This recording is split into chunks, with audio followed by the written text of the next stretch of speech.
Esta tarde tenemos el privilegio de asistir de alguna manera, de manera virtual, a la apertura de una tumba que apareció intacta.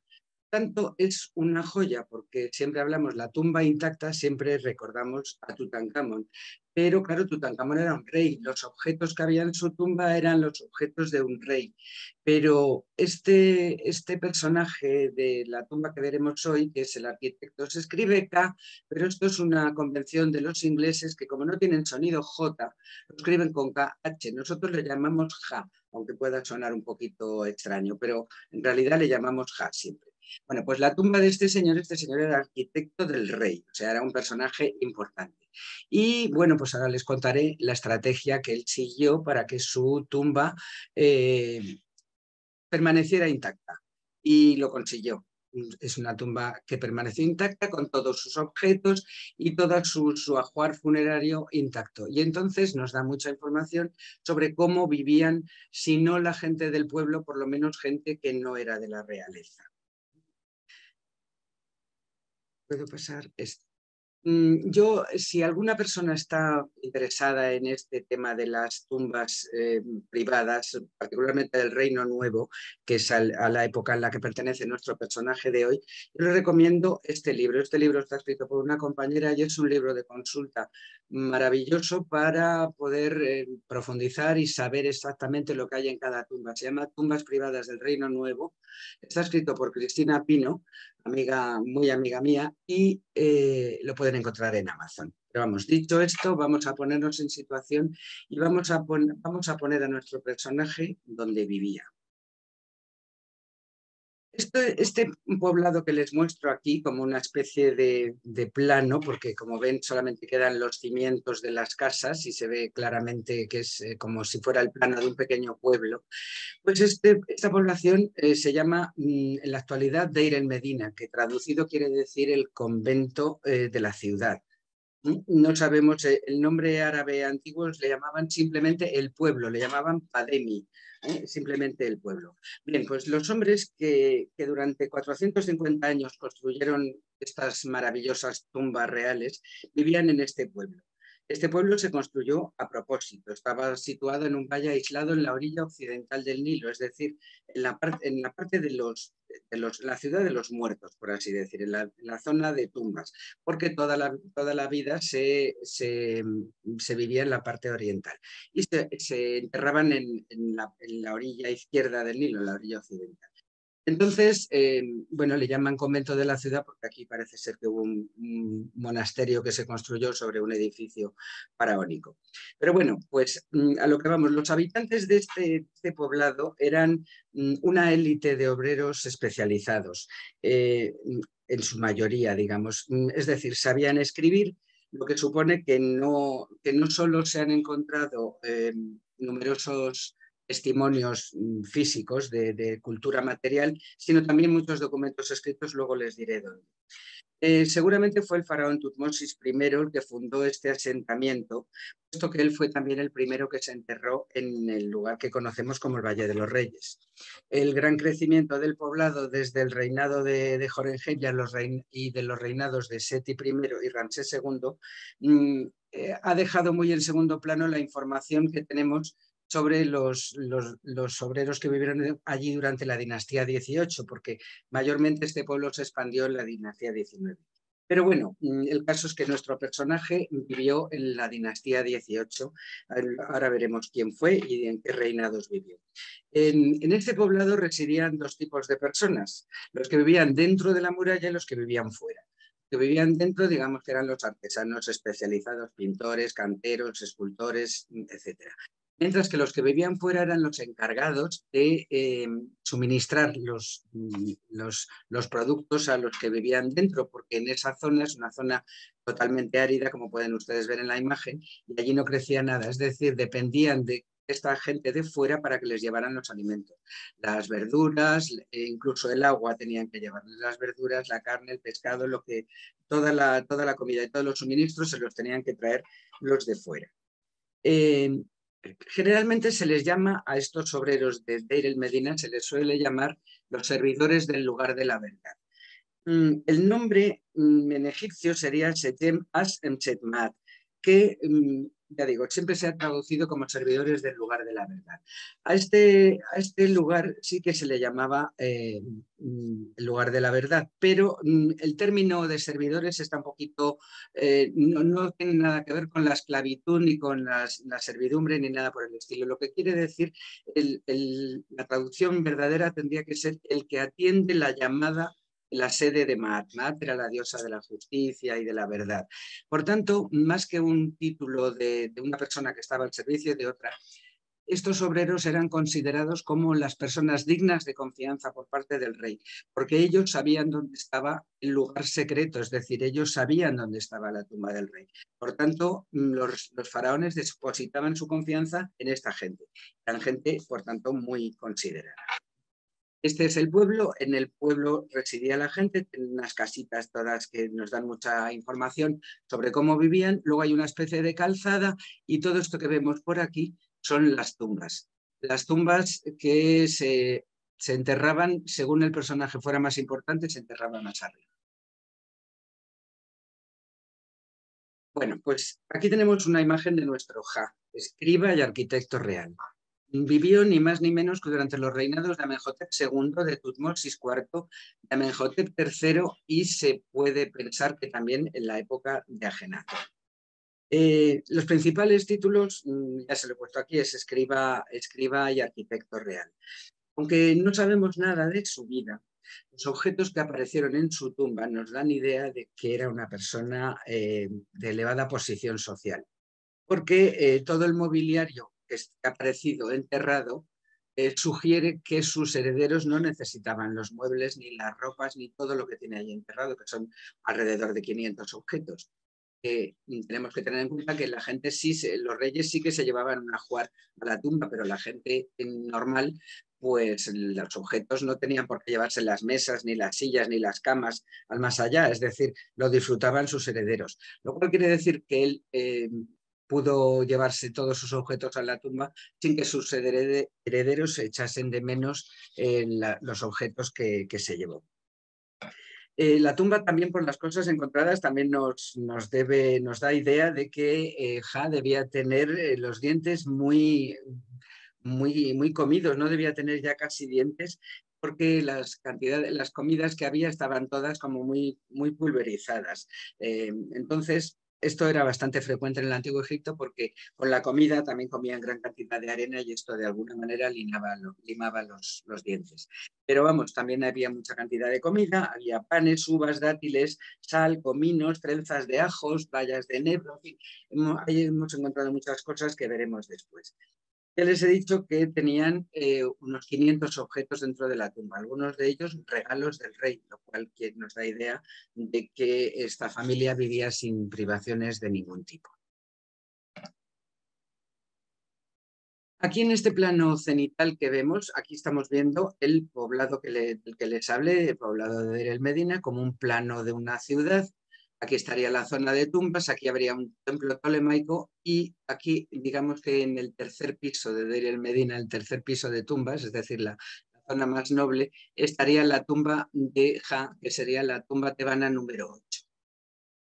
Este agujero que ven aquí, ¿eh? Es el pozo, es el basurero del pueblo. Es decir, aquí tiraban desperdicios, pero mayormente trozos de terracota, de vasijas y demás que utilizaban a veces para escribir. Por tanto, todo lo que ha aparecido en este pozo nos ha dado mucha información sobre este lugar.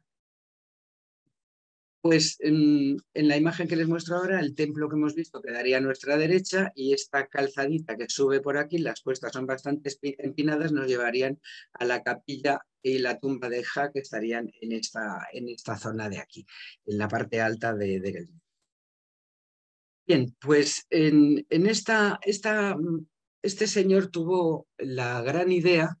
Él sabía de buena tinta, porque estaba trabajando para las tumbas de los reyes y lógicamente debía verse que los reyes, las tumbas, pues prácticamente empezaban a ser saqueadas, como quien dice, 2 días después del funeral. Entonces, él demostró su gran estrategia separando la capilla funeraria de la tumba en sí. Es decir, apareció la capilla y luego por otro lado la tumba.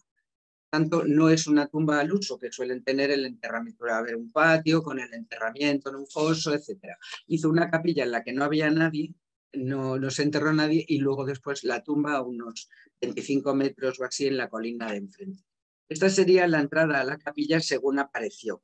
Según apareció, ya ven que es una foto antigua, no obstante apareció bastante dañada, ya ven que son fotos antiguas, aunque todavía se aprecia aquí en el tímpano pues algunos elementos. Aquí se ve la pareja arrodillada, el Ja y su mujer, se ve el adorno del techo. En la actualidad está así. Se ha perdido mucho de lo que había en las paredes porque se ha ido cayendo. Ha quedado el techo, debió ser una capilla con unos colores muy vivos. El techo está decorado en el estilo que llamamos de alfombra y tenía unas bandas amarillas con texto. Las bandas de texto siempre las hacían en amarillo porque así era como querían aparentar el oro. Y las escrituras y las fórmulas mágicas y religiosas debían estar en oro. La capilla estaba coronada por una pieza que ven aquí que está en el Museo de Turín y que le llamamos piramidión. Es la cúspide de una pirámide. En los 4 lados de este piramidión aparece nuestro personaje arrodillado haciendo ofrendas.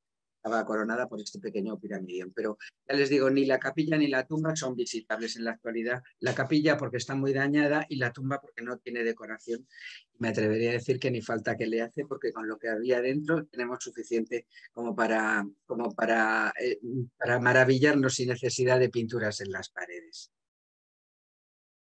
Bien, pues esta capilla que les acabo de enseñar, esta que está muy dañada, la estuvo excavando un egiptólogo llamado Bernardino Drobetti a principios del siglo XIX, en el 1800 y pico. Estuvo excavando por allí y entonces en esta capilla, que no encontró nada, solamente encontró esta estela. Entonces este señor era italiano y lo que hizo fue esta estela la sacó de su sitio y se la llevó a Turín. Les voy a mostrar aquí cómo es la estela en detalle. En esta estelita, que es pequeñita, la vemos que tiene fondo amarillo, y está el difunto en los 2 lados haciendo ofrendas al dios Anubis en este lado, al dios Osiris en el otro. En la parte de abajo de la estela vemos a la pareja Ja y su mujer Merit sentados ante una mesa de ofrendas, y delante hay un servidor, un sirviente que está haciéndoles ofrendas. No, es que no parece que tuvieran hijos, o sea, debe ser un sacerdote, un asistente de él o lo que fuera. Pero vamos, esta estelita fue a parar a Turín. Casualmente, después se descubrió la tumba. Esta sería la entrada de la tumba, que apareció, pues ya ven cómo, de esta manera tan así. Empezaron a excavar y, bueno, pues en 1906, otro italiano llamado Ernesto Schiaparelli estaba trabajando por allí con 250 personas. Tuvo 4 semanas y no encontró nada. Estuvieron trabajando en la cumbre del cementerio, en la zona donde apareció la capilla de Jaimerit, esta capilla que les acabo de mostrar. Pero la capilla ya había sido descubierta por el señor que se llevó la estela, el Bernardino Drobetti. El nombre de Ja, por tanto, ya era conocido por los egipcios. Esta tumba se excavó y se le ha hecho una superestructura por fuera para que fuera visitable. Ahí está antes de la restauración final. Aquí la vamos a ver ya un poquito más restaurada y cómo está en la actualidad. La actualidad está así, le han hecho este murete y esta entrada. La tumba es bastante profunda, se entra por unas escaleras que llevan a un túnel. Esto es el nombre que pone el Servicio de Antigüedades en las tumbas, y vemos que tiene el número 8 de las tumbas tebanas, ponen Ja, dinastía 18-19.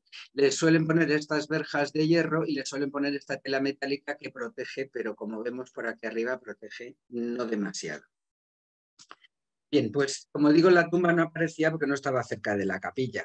Cuando apareció el tramo de escalera en la falda de la montaña, pues Schiaparelli iba acompañado de un inspector del Servicio de Antigüedades que se llamaba Arthur Weigall, y juntos inspeccionaron hacia dónde conducía la escalera que vieron. Cito aquí las palabras del propio Arthur Weigall. Se les leo literalmente. La entrada a la tumba estaba al final de un tramo de escaleras toscas, aún medio colmatadas de piedras y escombros. Al final de la escalera había un corredor que se adentraba en la roca, bloqueado por una pared de piedras. Después de fotografiarla, la desmontamos y nos encontramos en un largo túnel, bloqueado por una segunda pared algo más adelante. Ambas paredes estaban intactas y entonces fuimos conscientes de que estábamos a punto de ver lo que probablemente nadie había visto antes. Bien, estos son los tres artífices. Este fue el señor del siglo XIX, el que encontró la estela, y este es el verdadero descubridor de la tumba y su asistente Arthur Weigand. El contenido de toda la tumba se llevó a Turín, casualmente donde estaba la estela. Es decir, parece que este matrimonio estaban destinados a terminar sus días, los recuerdos de ellos estaban destinados a terminar sus días en Turín. Esta es la entrada del Museo de Turín, donde se puede ver esta tumba completa y donde hay muchas otras cosas. Les recuerdo que el Museo de Turín es el segundo museo de egiptología del mundo después del Cairo, aunque parece que el británico, el Louvre, pues es el Museo de Turín el más importante después del Cairo. Yo, como Turín no está muy lejos, les recomiendo una visita porque es un museo realmente interesante. Bien, volvemos a la tumba. Nos ha explicado Arthur Weigand que se encontraron con una pared, una pared que estaba en un corredor colmatado de escombros, una pared que destruyeron, otro corredor, otra pared que destruyeron y entonces una vez destruida esa otra pared, pues entonces de nuevo cito las palabras de Weigand, porque la verdad es que está escrito de una manera que a mí me parece que está muy bonito.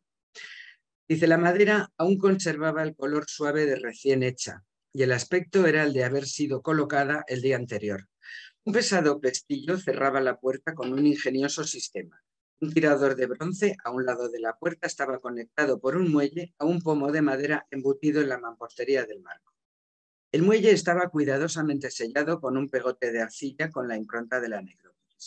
Todo parecía tan moderno que el profesor Schiaparelli llamó a su asistente para que le trajera la llave. Este respondió con ironía, no sé dónde está, señor. O sea, tenemos aquí las dos puertas, vamos a ver otra imagen para que lo vean. Esta era la pared, el largo túnel que encontraron y la puerta de madera que parecía completamente nueva. La puerta de madera efectivamente está en el Museo de Turín, está así, lo cual parece incomprensible después de que este señor vivió pues alrededor de 1400 antes de Cristo, una cosa así. Bueno, pues abrieron esta puerta de madera y entonces encontraron la cámara funeraria. La cámara funeraria presentaba un aspecto ordenado. El suelo estaba limpio, como si la persona que hubiera salido de allí en último lugar hubiera barrido incluso el suelo. Estaban los objetos apilados y en orden, dejando espacio libre para poder circular por la tumba. Esta flecha que les he puesto, les estoy mostrando aquí, esto es una lámpara de pie de madera. Una lámpara de pie de madera, aquí vista desde otro ángulo, la estamos viendo aquí, que es en forma de flor de papiro abierto y tiene unos engarces para un platillo que es donde se ponía el fuego. Les llamo la atención también sobre los dos ataúdes, el de Ja y el de su mujer, que aparecieron apilados, o sea, uno perpendicular a otro, en el fondo de la tumba, cubiertos por un atrio. Pero esta lámpara también dio lugar a que Weigand también nos hablara de esta lámpara. A ver si encuentro el... Bueno, lo tengo aquí. Viene a decir, esto lo decía Schiaparelli de esta lámpara. Uno se decía asombrado si estas cenizas que parecían no haberse enfriado realmente dejaron de brillar en un tiempo en el que Grecia y Roma aún no se habían soñado, cuando Asiria no existía y cuando el éxodo de los hijos de Israel aún no se había producido. Es decir, esta lamparita que les he mostrado, esta lamparita que ven aquí, tenía las cenizas encima todavía. Es muy interesante todas las cosas que aparecieron en esta tumba porque son objetos cotidianos y además casi todos ellos se ven usados, o sea, no son cosas que se construyeran para enterrar como muchas veces pasaba con los reyes, sino que aquí eran objetos usados. Pero nos preguntamos, ¿pero quién fue realmente este señor Ernesto Schiaparelli? Bueno, pues aquí les pongo una pequeña biografía. Nació en el Piamonte y murió en el 1928 en Turín. Fue el director del Museo de Turín durante un tiempo, hizo muchas misiones en Egipto y estuvo explorando unas 80 tumbas que ya estaban robadas en el Valle de las Reinas. Pero este señor no solamente descubrió a nuestro arquitecto de hoy, sino que también descubrió la tumba de 3 de los hijos de Ramsés III en el Valle de las Reinas y sobre todo la maravillosa tumba de Nefertari. Y en el 1906, como hemos dicho, fue cuando descubrió la tumba intacta del arquitecto. Las tumbas en el Museo de Turín hay muchísimo material descubierto por Schiaparelli. Estos son la tumba de Ini en Gebelein, el primer periodo intermedio, que hay una gran cantidad de cosas de este periodo, todas ellas descubiertas por Schiaparelli. Y bueno, pues aquí les he traído la muestra de uno de los hijos de Ramsés III, el hijo sería este sería Ramsés III, que tenía un nombre así de largo, Amun-Herhotep, y que es una tumba de una decoración exquisita, y esta la descubrió también Schiaparelli. Pero la reina de las tumbas que descubrió fue la tumba de la reina Nefertari, que está en el Valle de las Reinas, la KV66, que es la tumba más exquisita de todas cuantas hay en Egipto por los colores, por cómo está diseñada, las pinturas, todos los vestidos. Es una maravilla. El techo es azul con estrellas de 5 puntas amarillas, simulando el cielo, y está la reina pues haciendo ofrendas a multitud de dioses, y realmente es una belleza. Y después de la restauración, porque estuvo bastante dañada después de la restauración y que ahora la están cuidando, porque entran las personas de 10 en 10 y les dejan 10 minutos y les mandan fuera para que la respiración no vuelva a hacer que las pinturas caigan. Pero la tumba es una absoluta, es de una decoración exquisita, como pueden ver aquí. Pero vamos, no hemos venido a hablar de Nefertari, hoy estamos hablando de Ja. Bien, pues esta es como estaba en el Museo de Turín antes de la remodelación que han hecho últimamente en el museo. A la entrada, un poco simulando la capilla esa en la que no había nadie, que era una capilla vacía, estaba la estela que vimos antes, y aquí lo que hicieron en el Museo de Turín fue hacer un habitáculo idéntico al de la tumba. Por tanto, y colocaron los objetos tal y como estaban en la tumba, ya restaurados, limpios, colocados, pero tal y como estaban en la tumba. Ahí estaba muy bonito de ver, era una cámara un poquito, una habitación para ser un museo un poquitín angosta, pero tenía mucho encanto porque estaban los dos ataúdes, de manera que no se le podían hacer fotos más que estirando los brazos y deseando que la cámara pillara algo, porque era muy difícil, porque son muy grandes. Pero ahora pues hicieron una remodelación en el Museo de Turín y ahora está expuesto de manera lineal en vitrinas. Pues, yo creo que así está un poquito menos cálido, pero realmente hay que reconocer que así se ve mejor.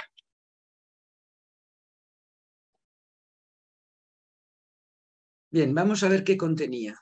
Bueno, no les he puesto todo, pero para que vean, tenía camas, los ataúdes de madera, taburetes, túnicas, mesas de cañas y de madera, una peluca, una silla ceremonial, la lámpara de pie que hemos visto, cajas de marfil, ánforas grandes, pequeñas, varias arquetas pintadas, bastones, elementos de aseo y belleza, instrumentos de medición del arquitecto, ofrendas alimenticias, en fin, así hasta 500 objetos, a cuál de ellos más interesa.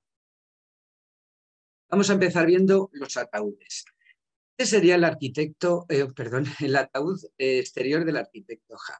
Un ataúd grande, ya ven ustedes las medidas que hay ahí. Tiene forma de capilla y es enteramente de madera pintada pintada de negro con materia bituminosa, y está sobre un trineo. Le llamamos trineo a esta especie de base sobre la que descansaban los ataúdes, que creemos que podían valer para deslizarlos al interior de la tumba, o quizá no, quizá fueran una cosa simbólica, porque el ataúd de ella no tenía trineo. O bien, realmente la mujer murió muchísimo antes que él. Entonces, a ella la tuvieron que enterrar, ella se enterró dentro de la tumba antes que él. Quizá utilizaron el trineo para meter el ataúd de ella y luego lo reutilizaron para él. El caso es que apareció debajo del ataúd de él y no sabemos. Tenía 3 ataúdes, o sea que no era un rey, pero casi. Es decir, no eran los 7 contenedores de Tutankamón, pero en fin, tampoco lo hacía mal para ser un personaje simplemente ni siquiera de la nobleza, sino ser el arquitecto, ¿no? Este sería el segundo ataúd de Ja, que también es muy grande y este ya es momiforme. También es de madera negra pintada y tiene estas bandas un poco semejando las vendas que tendría por dentro. En estas bandas doradas hay inscripciones y aquí en estas otras bandas que hay por aquí vemos 4 dioses que serían los 4 hijos de Horus con sus fórmulas religiosas, sus fórmulas funerarias delante de ellos. Cuando hablamos de bandas doradas en Egipto no estamos hablando de un pan de oro puesto en la madera, estamos hablando a veces de auténticas láminas de oro. No había mucha cantidad de oro en esta tumba, pero sí que había muchas cosas doradas o sobredoradas o como le quieramos llamar. El difunto, se supone que esta es la cara de él, lleva un collar al que llamamos usej, un collar ancho sobre el pecho, que estaría rematado en unos halcones en los lados. Tiene las manos cruzadas sobre el pecho, pero solamente vemos los puños dorados. Toda la cara, la efigie de Ja, la vemos dorada y lleva este paño de cabeza de rayas imitando el oro y el lapislázuli, pero tampoco oro, es madera tratada, o sea, madera dorada. Aquí vemos un detalle del final del collar que termina en una cabeza de halcón y bueno, pues con todas las fórmulas por aquí escritas. Y a la peluca, para que vean la peluca, la mano y el final del collar. Y este sería el ataúd interior, el que estaría en contacto con el cuerpo de nuestro personaje de hoy. Es enteramente dorada. Tiene nada más, la peluca es un poquito de color de oro, como un poquito más rojizo, pero es enteramente dorada. Solamente tiene los colores de las cejas y la pasta de vidrio blanca y negra para los ojos, y en las cejas también pasta de vidrio azul, imitando el lapislázuli, que era una materia muy, muy cara. Este sería el ataúd de Merit, el ataúd de ella que no tiene trineo y que es idéntico al de él. Es más, casi todos los nombres que vemos en los ataúdes de ella, vamos a ver que estaban hechos para su marido. También tiene forma de capilla, el más exterior es negro, también es muy grande, un poquito más pequeño el de él. Y ella no tenía 3 ataúdes, pero solamente tenía 2, pero en fin, tampoco, en Egipto no todo el mundo se momificaba y no todo el mundo tenía un ataúd. Estos personajes debían tener una posición económica elevada porque él tiene 3 ataúdes y ella 2. Ella murió mucho antes, con lo cual ella se enterró antes. Este sería el ataúd interior de Mary.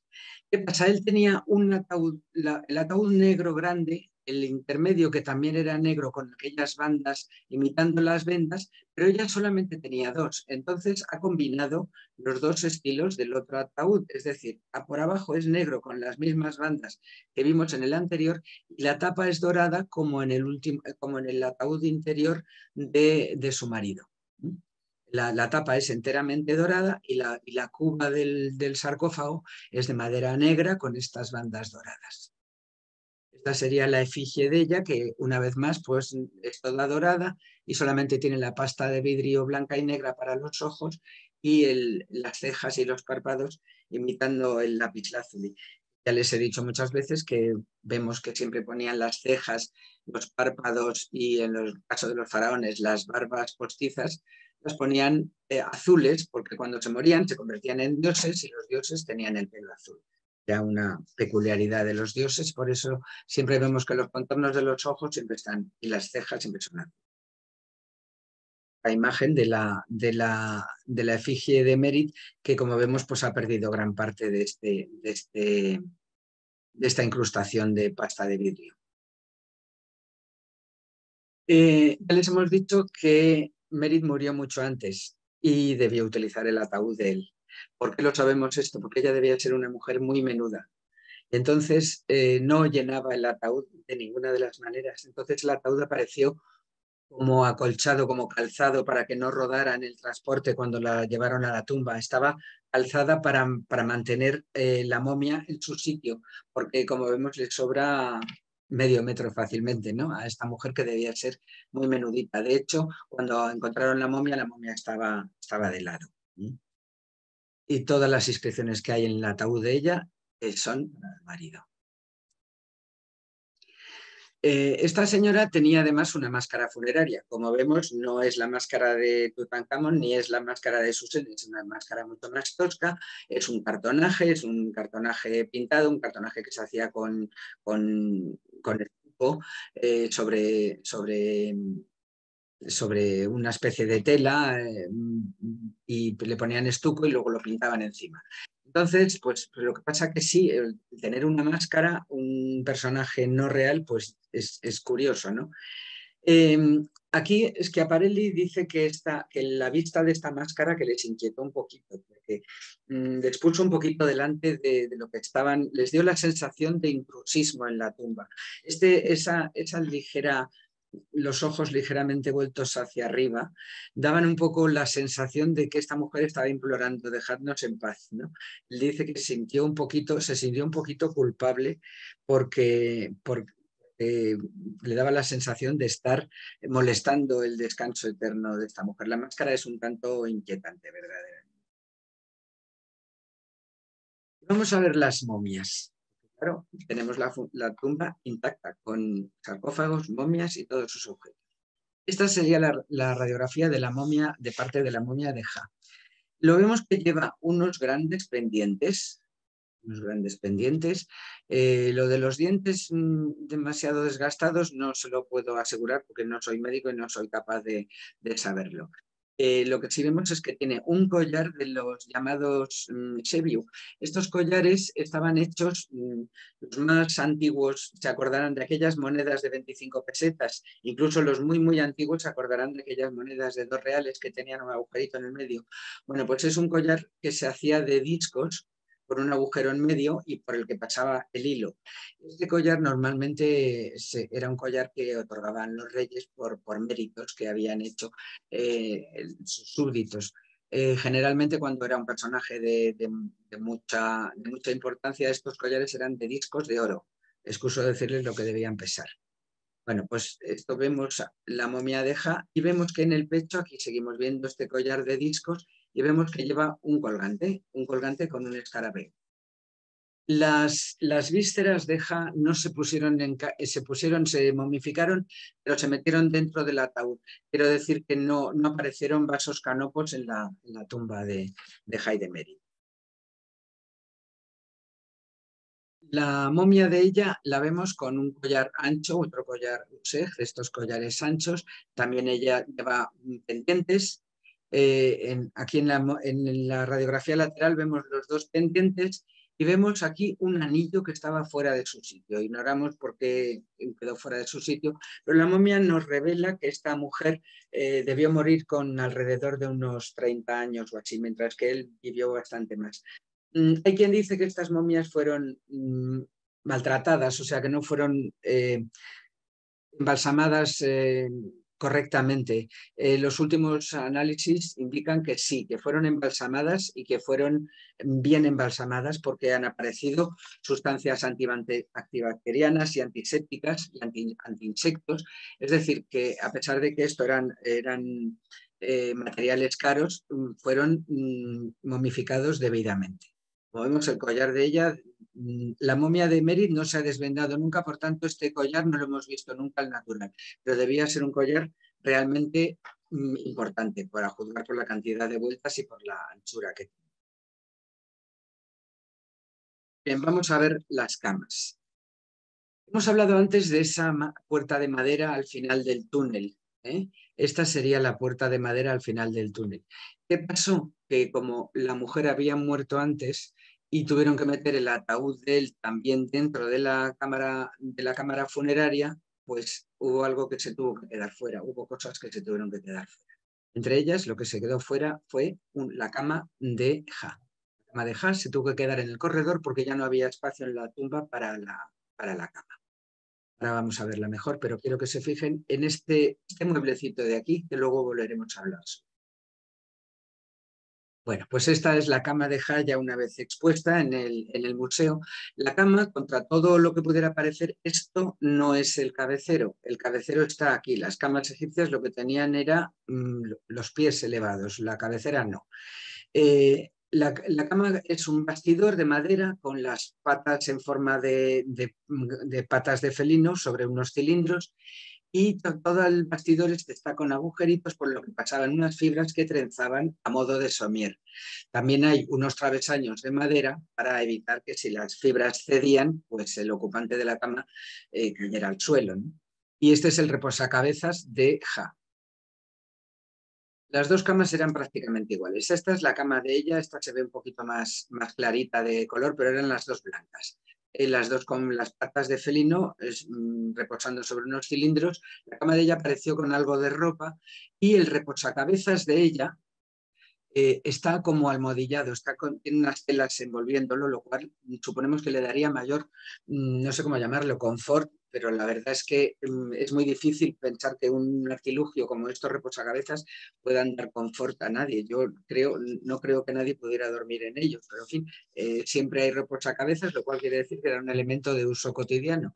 No sé cómo lo harían para no tener dolor de cuello, pero a mí me parece más bien un elemento de tortura. Bien, pues la cama de ella era igual que la del CEP, exactamente. Y también está expuesta en el museo. Ahora se ven mucho mejor que antes, porque antes estaban arrimadas a la pared y no se veían. Bueno, vamos a ver ahora lo que ha dado portada a nuestra conferencia de hoy, lo vamos a ver con detenimiento. A esto le llamamos la silla de respaldo alto de Ja. Una silla que casi es un trono, parecido a los tronos de los reyes. No tiene reposabrazos, pero es una silla muy importante. Es toda ella de madera, madera estucada y pintada de amarillo para imitar una vez más el oro. Tiene una cenefa de flores de loto boca abajo y de capullos y una greca, unas espirales y luego después unos dibujos geométricos. El asiento es igual que las camas, con las rejillas estas para darle comodidad. Apareció tal y como está en la figura de la izquierda, con esta figurilla de madera de pie del arquitecto y luego después un pequeño sarcófago, una cajita, algunas telas, algunas figurillas funerarias, en fin, apareció con una serie de objetos encima, pero ya hoy en día está expuesta así. Esta es una de las figurillas funerarias que aparecieron encima de la silla, fíjense cómo tejían el asiento de la silla, la otra figurilla funeraria. Y la imagen de nuestro arquitecto, la verdad es que mucha gente piensa que es una señora, porque así con este collar de esta guirnalda de flores, esta melenita tan cuidada y esta cara tan delicada, la verdad es que puede parecer una mujer, pero no, era un señor, era un arquitecto. Esta guirnalda de flores pues sigue ahí a pesar de los años transcurridos y lleva vestidura larga como correspondía a una persona de alto rango y con una inscripción. Otro elemento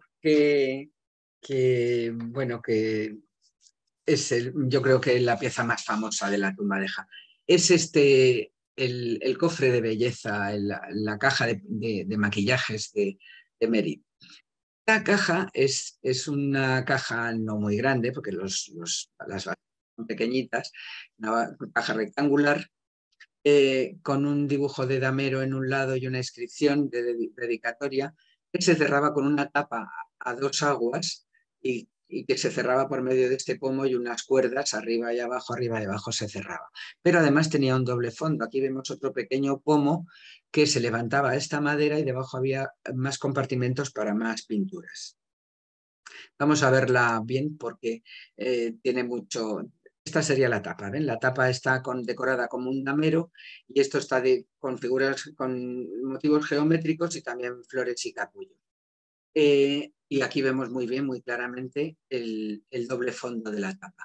Encima de esta plataforma había 8 recipientes.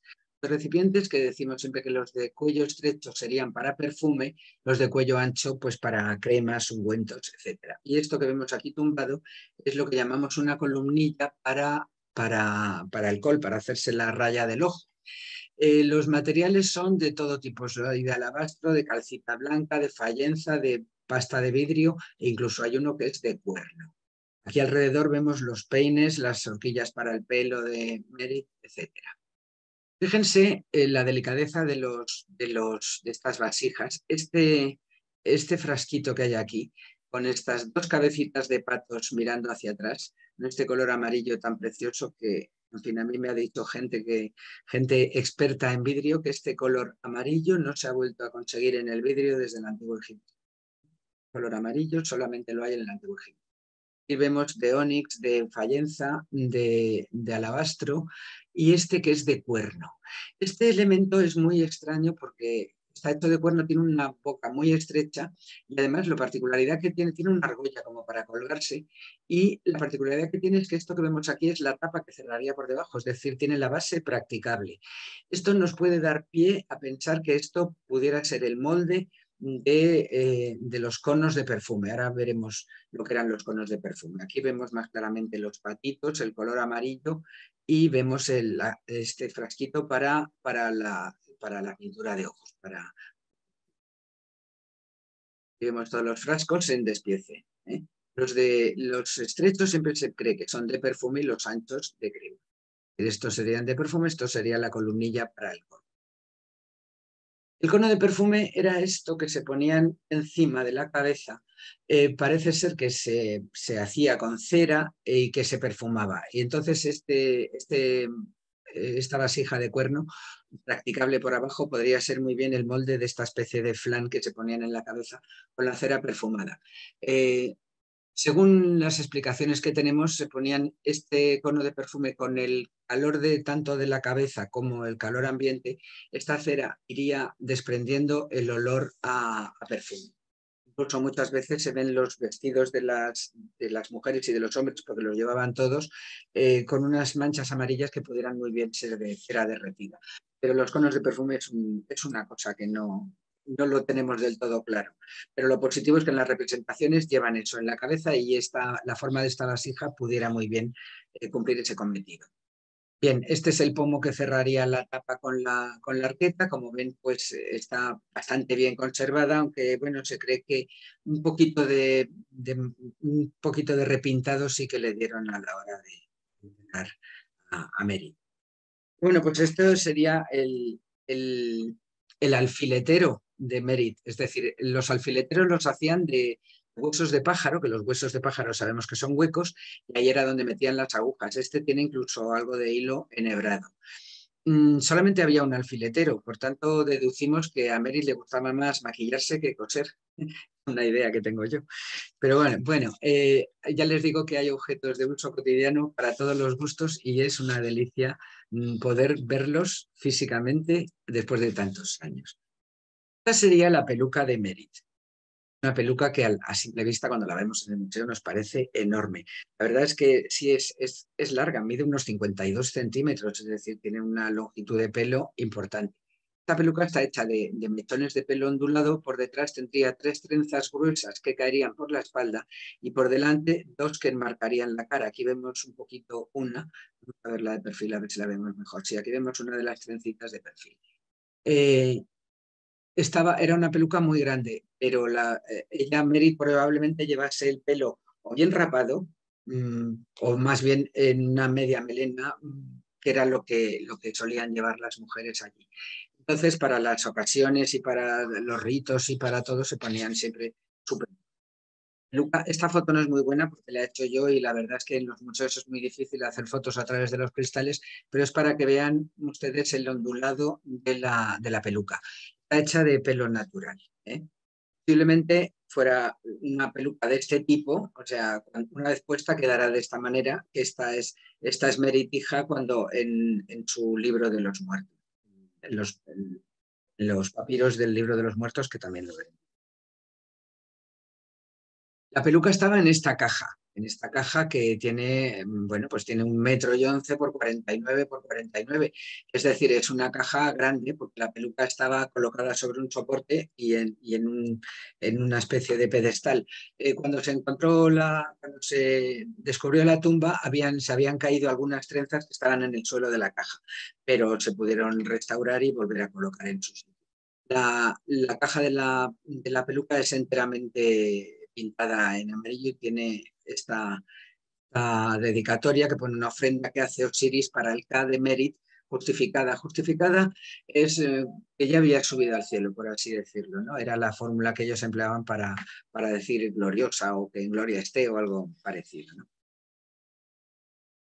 Pero no solamente ella tenía sus estuches de belleza, él también se afeitaba y se cuidaba. Y apareció todo un estuche de cosas para afeitarse, con sus cuchillas, unas con mango, otras sin mango, un estuche de cuero donde estaban las cuchillas, también tenía peines, tenía estas tijeras, fíjense qué tijeras más bonitas, eran tijeras horizontales, no cortaban como cortamos en la actualidad verticalmente, sino que cortaban horizontalmente, un poco como los tejedores que cortan con las tijeras horizontales.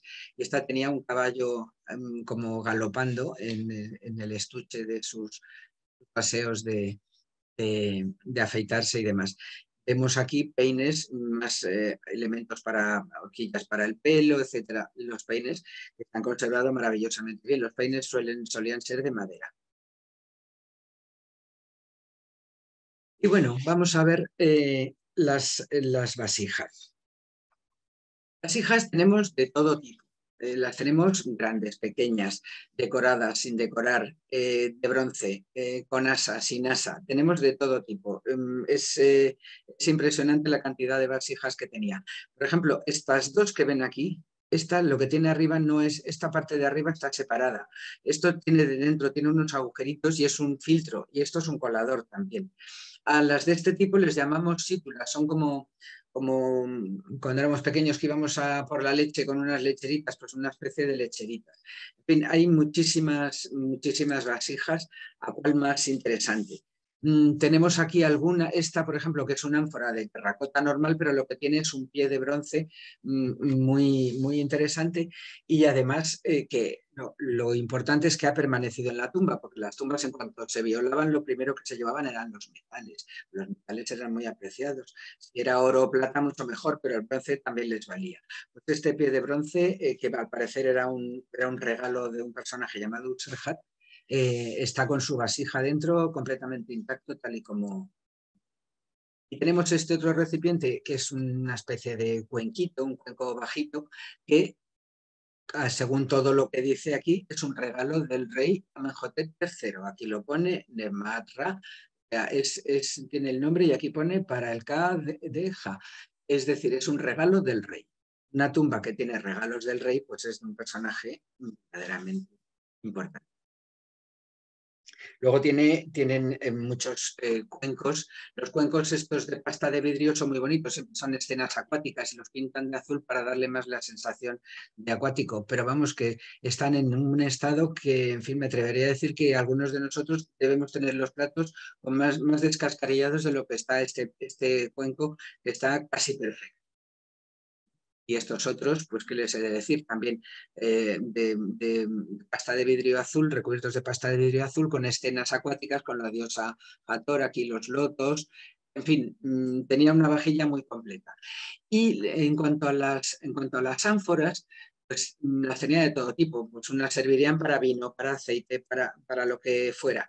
Pero estos colores azules en las ánforas y este estilo nos recuerda mucho a la época de Amarna. Tanto, esto es lo que nos da un poquito de idea de que el arquitecto Ja también debió vivir un poquito en la época de Akenatón. Estos son dos coladores, son idénticos, los dos son de bronce, pero uno quiere aparentar de plata y el otro quiere aparentar de oro. Eran para colar el vino y la cerveza, que muchas veces tenían muchas impurezas, sobre todo la cerveza. Y también tenía afición por jugar. Supongo que ya conocen este juego, ¿no? Ya hemos hablado de él en algunas ocasiones. Esto es un juego de Senet. El juego de Senet era un juego que tenía una serie de cuadros, no recuerdo ahora cuántos, pero vamos, es un juego de Senet muy pequeño, 9 por 13,5 por 43, es decir, medio metro de largo. Es enteramente de madera, tiene las casillas marcadas y lo más delicado siempre de estos juegos es el cajoncito donde se guardan los peones, que se cierra con este mini pestillo tan delicado. Los peones también están hechos de madera, era para 2 jugadores, jugaban con 6 peones cada uno, 5 peones cada uno. 6, yo creo que eran 6. Bueno, pues estaban hechos en madera y recuerdan vagamente a un, digamos, un esquemático, un peón esquemático de ajedrez, y los otros eran en forma de carrete. El juego se jugaba avanzando casillas así, así y así.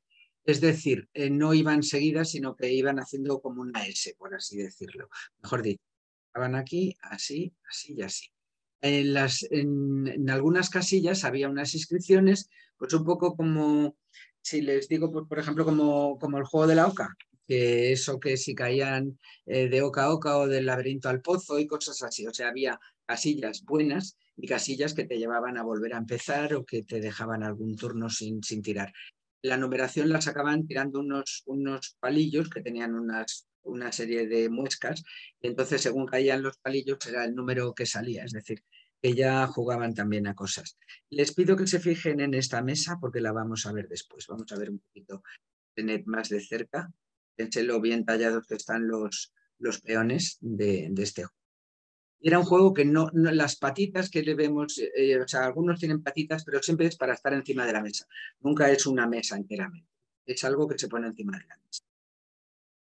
Taburetes, pues taburetes les podría traer una eternidad, pero no quiero cansarles. Los taburetes están hechos exactamente de la misma, con el mismo diseño que las camas o que la silla de respaldo alto. Los taburetes, siempre los muebles blancos son funerarios y los muebles oscuros son más de uso cotidiano. Pero en Egipto solían tener bastantes muebles blancos precisamente porque el blanco parece ser que era mejor para la hora de insectos y carcomas y cosas así. No sé si es que la pintura blanca los repelía o si es que por lo menos los veían. No lo sé, pero les gustaban mucho los muebles en general. Fíjense este taburete tan curioso de 3 patas, enteramente hecho de madera, que hoy en día si lo viéramos, pues qué les digo yo, así con esa madera, todo de madera, pues lo podríamos ver en IKEA, por ejemplo, que son muy aficionados a la madera con este diseño tan tremendamente actual. No sé lo cómodo que sería o lo seguro, pero desde luego sí que es verdaderamente curioso. Luego tenemos aquí otro que nos recuerda enormemente al taburete plegable del tesoro de Tutankamón. Exactamente igual, es decir, es un taburete de campaña. Este señor no sé si fue a alguna guerra o algo así, pero fue de excursión o vaya usted a saber. Pero es un taburete plegable, estas patas de tijeras se cierran y bueno, pues el taburete ocupa menos. Pero tiene las patas en forma de cabeza de pato con su marquetería exactamente igual que las del taburete de Tutankamón. O sea que tenía un mobiliario más que interesante. Bien, vamos a volver al mueblecito que les dije antes que se fijaran. Pues este mueblecito que vemos aquí es una especie de taburete, lo que tiene un agujero en el medio.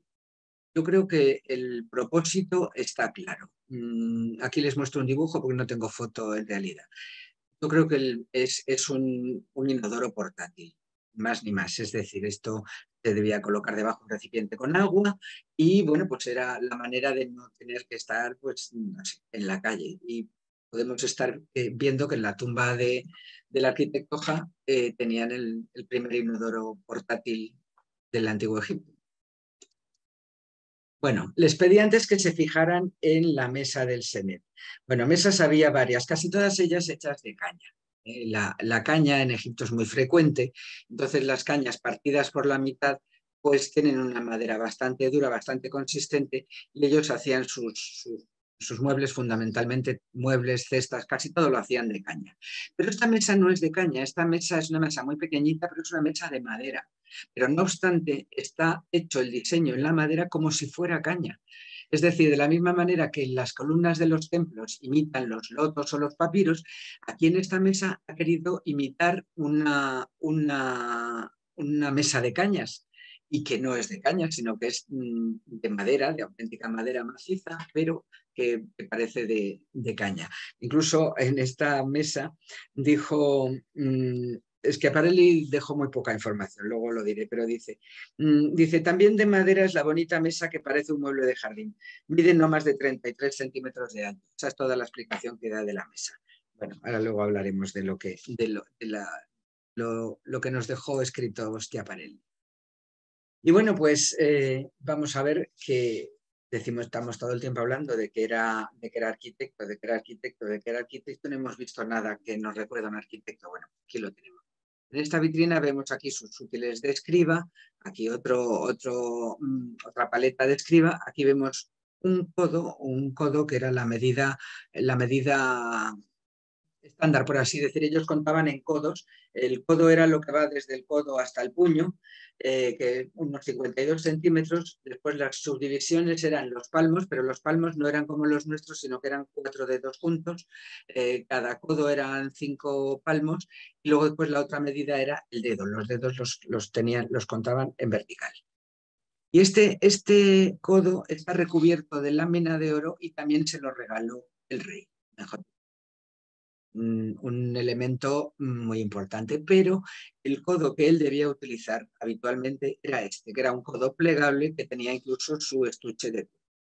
Lo que vemos aquí, esto que parecen tapones de champán, pues lo que son alisadores para los papiros, para alisar los papiros y poder escribir en. Aquí vemos el codo este plegable con su funda de cuero. Y vamos a irnos fijando en este elemento que vemos aquí, que es lo más extraño que hay en la tumba. Vemos aquí el codo con la inscripción de Amenhotep II y el codo plegable. Vamos a ver este extraño instrumento que no sabemos lo que es. Aquí pone para el K del jefe de todos los trabajos. Bien, pues aquí lo que pone en italiano pone estuche para balanza. Yo, ¿qué quieren que les diga? Sí que parece una caja, parece ser que esto tiene una tapa, pero no se me ocurre qué tipo de balanza puede haber aquí dentro. Y sé cómo este instrumento puede hacer las veces de balanza. Hay quien dice, en algunas publicaciones le llaman protractor, que no sé muy bien qué significa, pero vamos, que puede significar transportador de ángulos. Es decir, junto con la plomada, si lo ponen en el centro, quedaría pues, en ángulo recto, pero si inclinamos el plano, entonces nos daría el ángulo aquí, que sería el ángulo de inclinación. Pudiera ser. También hay quien lo ha relacionado con las horas del día y de la noche por la cantidad de puntas que tiene esta especie de rosa de los vientos.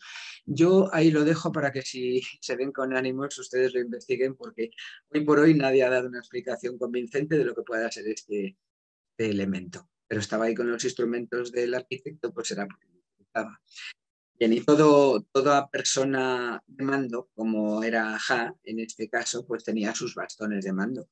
No eran los bastones con esas empuñaduras tan preciosas como las de los reyes, pero no dejaban de ser interesantes y en fin, vistosos y decorados. Tenía sus bastones. Tenía ropa, como no, los tejidos de la tumba de Ja son de las cosas más interesantes de ver. Esta sería lo que solemos llamar, tenía varias túnicas, esta sería llamamos la camisa de invierno, que es de un tejido grueso y estaba hecha, nada, el patrón era absolutamente sencillo, los egipcios cosían muy poco, las mujeres se enrollaban a modo de pareo y los hombres pues era un rectángulo, se le hacía un agujero en forma de ojo de cerradura para meter la cabeza y se cosía a los lados dejando para las mangas y poco más, no tenían mucho detalle. Pero bueno, pues vemos lo importante de esta camisa de invierno, que como vemos está tejida con un algodón muy grueso y tenía este remate de color, pues para darle un poquito de importancia, siempre se cerraban con un cordoncito.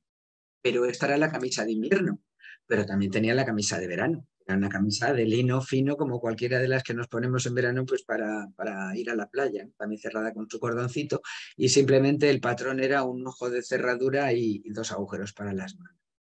pero las telas, la cantidad de telas que había en la tumba de Ja es increíble, porque vemos todo esto de ropa de cama, algunas con flecos, muchas, el propio peso de unas ropas sobre otras y el tiempo, pues claro, ha causado algún estrago en muchas telas, pero hay otras que están bastante bien conservadas.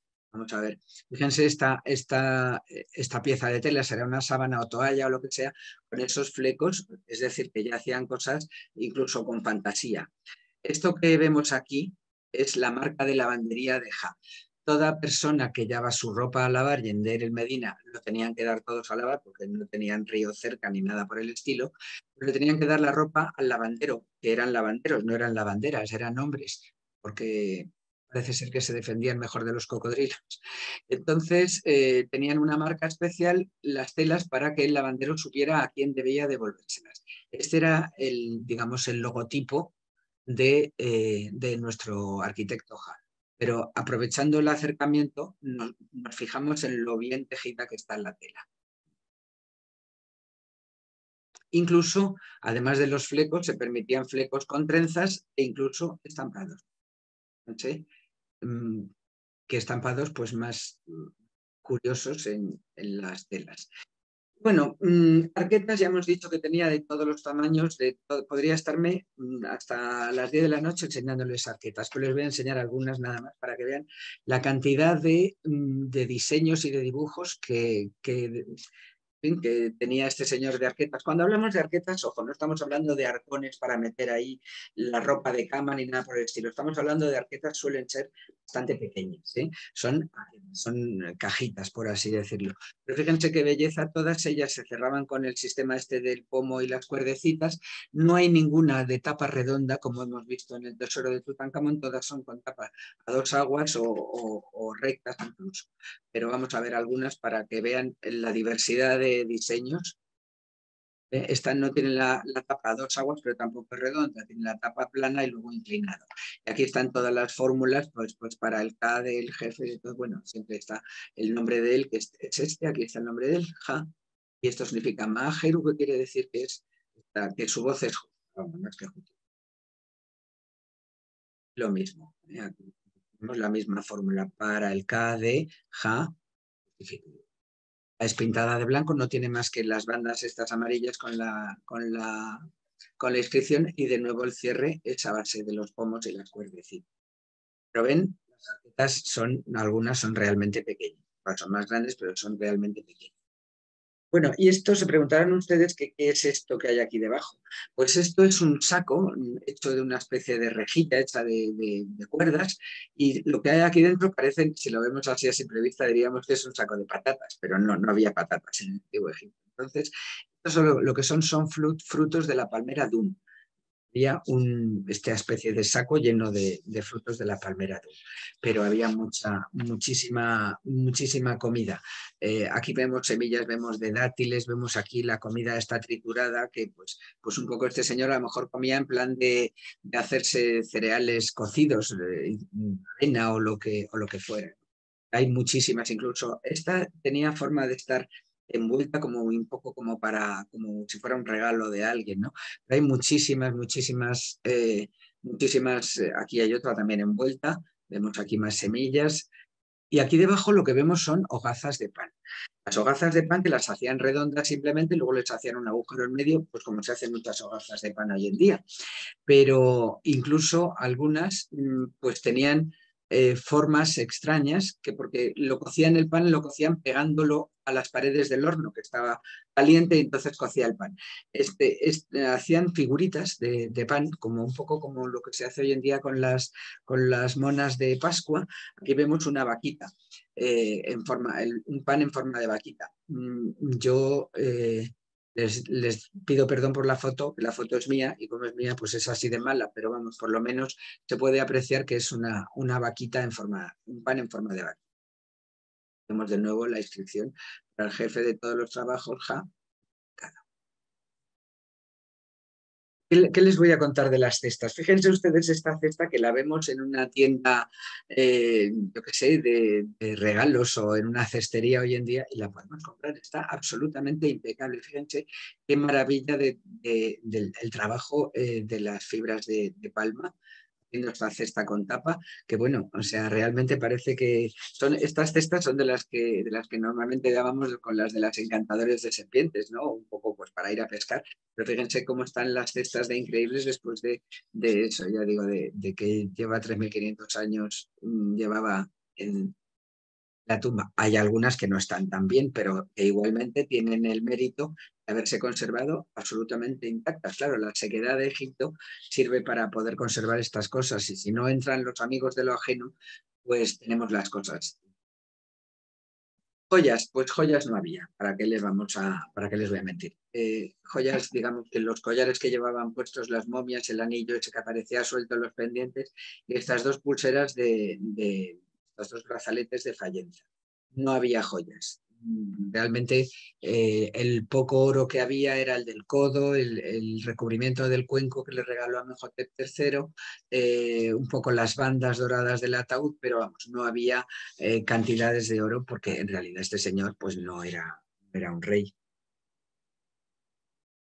También en la tumba apareció su libro de los muertos. El libro de los muertos era un libro de conjuros y de fórmulas mágicas que había que hacer unas recitaciones, etcétera, para, para, para pasar al más allá, es decir, para ir al cielo, para entendernos, ¿no? Para ir a los campos de Yalu tenían que pasar una serie de preguntas que les hacían los dioses. Ellos también suplicaban cosas, decían para que yo no muera otra vez y cosas así, y fórmula para que, en fin, pues el libro de los muertos está traducido, está editado, la gente piensa que es algo muy exótico, pero realmente es bastante repetitivo, son todo fórmulas y conjuros para evitar morir por segunda vez, como ellos dicen. Es un libro que ayudaba al que lo poseía a resucitar. El libro de los muertos de Haas también está en el Museo de Turín y mide 13 metros con 80 de largo y está muy bien conservado. Bien, yo les voy a decir ya un poco para ir terminando. Eh, Casi siempre el tiempo que tenemos queda corto.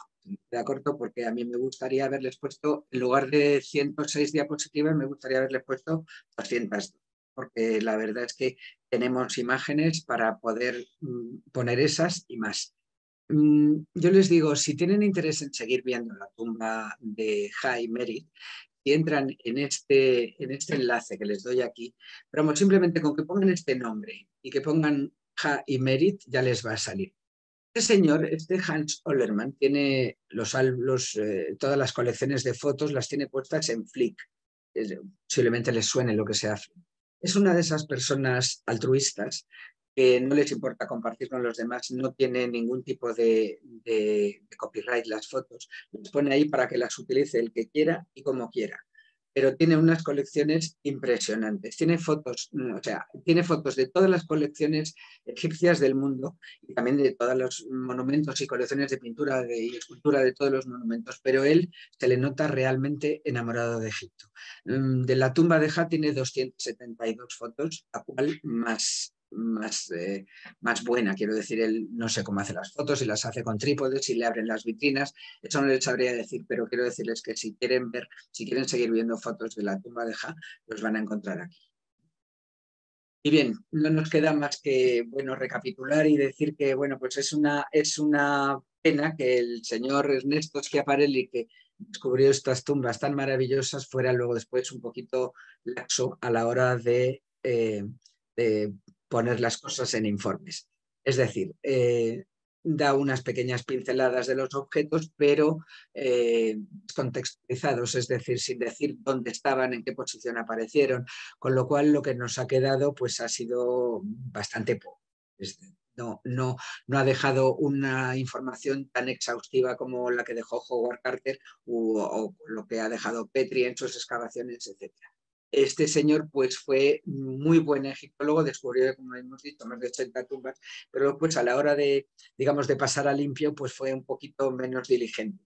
Aún así, pues le tenemos que estar agradecido por haber dado con esta tumba que el arquitecto Haas se cuidó muy mucho de tener escondida, de separarla de la capilla, y que gracias a esa estratagema pues nos ha permitido que nosotros la veamos esta tarde, por lo que también le pedimos perdón al arquitecto por habernos colado de nuevo en su tumba, pero en fin, espero que no le importe mucho porque como hemos repetido muchas veces su nombre, esto a ellos les daba inmortalidad.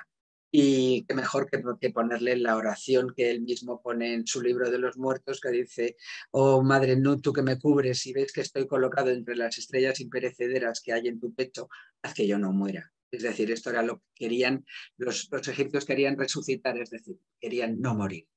Entonces, pues muchas gracias, Jai, muchas gracias a todos ustedes por su atención.